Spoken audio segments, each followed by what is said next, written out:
Hello everyone, welcome back to my channel. তো তোমরা সবাই কেমন আছো? আশা করি অনেক ভালো আছো, আর আমরা বেশ ভালো আছি। তো দেখতেই পাচ্ছ আমরা কোথায় যাওয়ার জন্য রেডি সেটি হচ্ছি।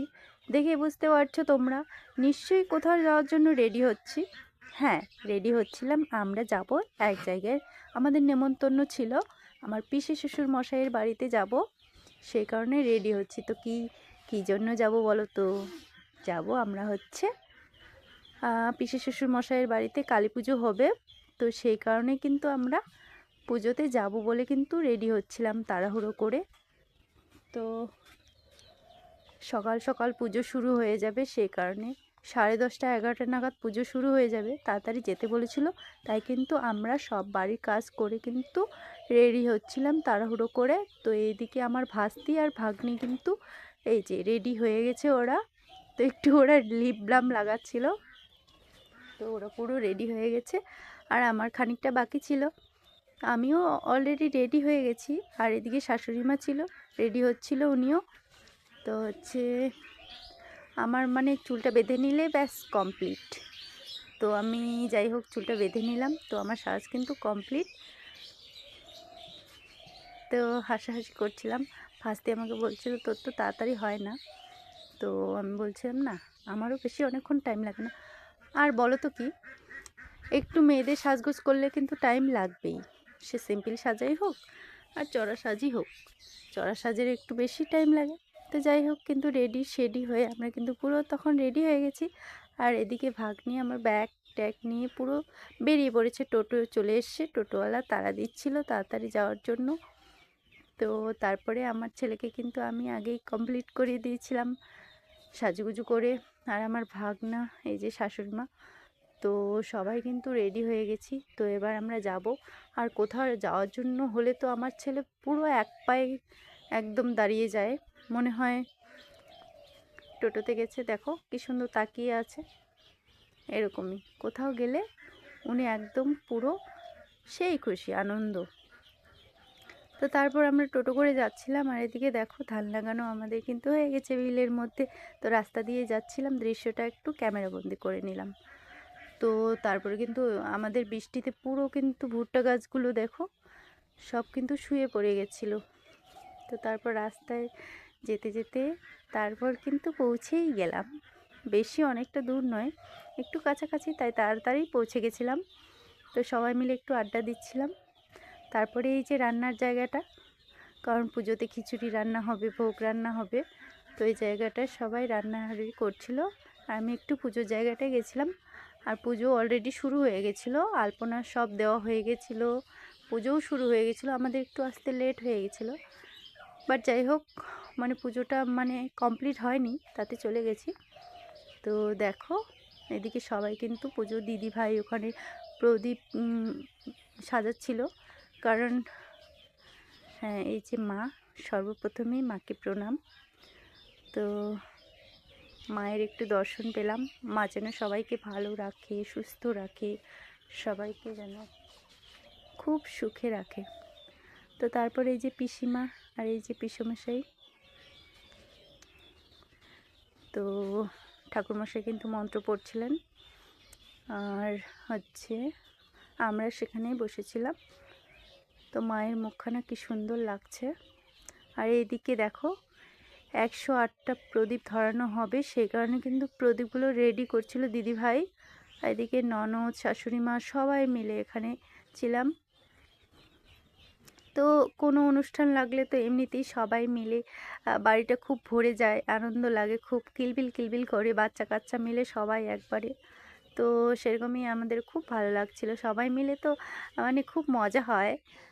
তো দেখতেই পাচ্ছ এই যে, তো আমিও সেখানে বসেছিলাম, আর একটু রোদ ছিল তো ওখানটায়, তো তাই মানে আমি যে জায়গাটা বসেছি, তো সেখানে একটু রোদ ছিল। তো যাই হোক, মায়ের পায়ে বসা অনেক সৌভাগ্যের ব্যাপার। তো রোদ হোক আর যাই হোক, রোদ হলেও রোদ লাগে না। তো আমি একটু শঙ্খটা কিন্তু বাজাচ্ছিলাম। তারপরে কিন্তু সবাই দেখো সবাই মিলে প্রদীপগুলো রেডি করছিলাম ধরাবো বলে। আর আমার পুচকুটাকে মা কিন্তু কোলে নিয়েছিল। এদিকে ঠাকুরমশাই দেখো আরতি করছে, মাকে প্রদীপ দেখাচ্ছে।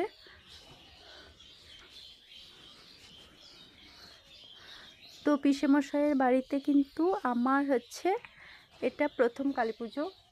আমি এর আগেও এসেছি ওনাদের বাড়িতে, তো হচ্ছে কালী পুজোতে কিন্তু আসিনি, এবার কিন্তু প্রথম। তো সবাই মিলে খুব মজা হচ্ছিল, আনন্দ হচ্ছিল, খুব ভালো লাগছিল। তো তারপরে কিন্তু আমি কাসরটা কি সুন্দর করে বাজাচ্ছিলাম। তারপরে সবাই মিলে পুষ্পাঞ্জলি দেব, সেই কারণে কিন্তু সবাই চলে গেছি সেখানে। আমি তো ঘোমটা দিয়ে দিয়েছি পুরো, মাকে পুষ্পাঞ্জলি দেব বলে বসেছিলাম সেখানটায়। তো যাই হোক, মাকে পুষ্পাঞ্জলি দেওয়ার ভাগ্যটা হয়তো ছিল, সে কারণে কিন্তু পুজো শেষ হওয়ার আগেই আমরা পৌঁছে গেছি। তো সবাই মিলে সেখানে পুষ্পাঞ্জলি দেওয়ার জন্য দাঁড়িয়েছিলাম, বসেছিলাম কেউ কেউ দাঁড়িয়ে। তো তারপর সবাই ফুল টুল নিচ্ছিলাম পুজো দেওয়ার জন্য, মানে পুষ্পাঞ্জলি দেওয়ার জন্য ফুল নিচ্ছিলাম সবাই।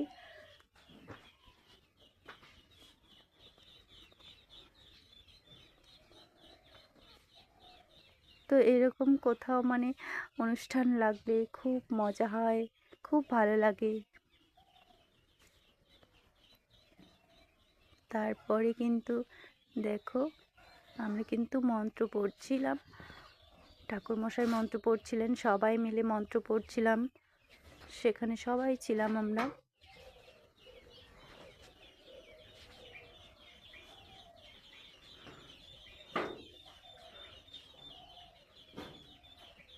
তো হচ্ছে মাকে মনের কথা সব বললাম, মা যেন সবাইকে ভালো রাখেন। আমরা সবাই মায়ের সন্তান, তাই মা সবাইকে যেন ভালো রাখেন, সুস্থ রাখেন, বিপদ মুক্ত রাখেন, এটুকুই আমার চাওয়ার ছিল। আমার ছেলেটাকে যেন মা ভালো রাখে, সুস্থ রাখে, খুব ভালো রাখে যেন। মায়ের কাছে আমি এটাই কামনা করছিলাম, এটাই চাইছিলাম। তো তারপর কিন্তু পুষ্পাঞ্জলি দেওয়ার পরে কিন্তু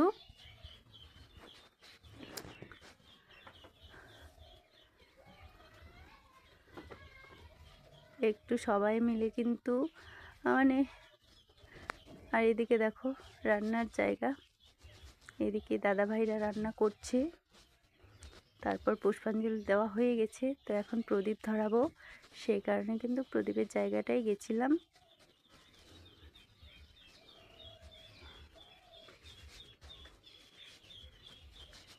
তো দেখতে পাচ্ছ 108টা প্রদীপ সবাই মিলে একটু একটু করে ধরিয়ে নিলাম। তো আমিও ধরাচ্ছিলাম, তারপর সবাই মায়ের আশীর্বাদ নিয়ে নিল, আমিও নিয়ে নিলাম।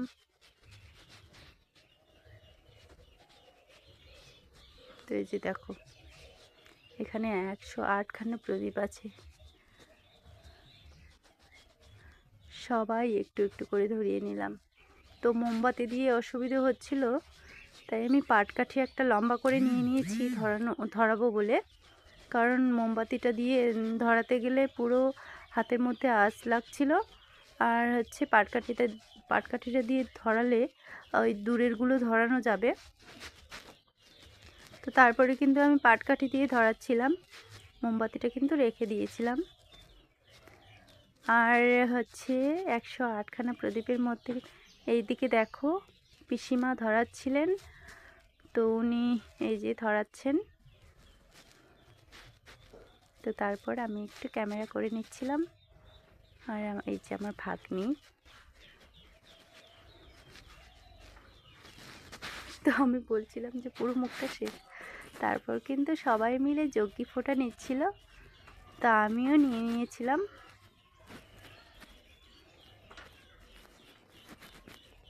এই যে শাশুড়ি মা, ননদ,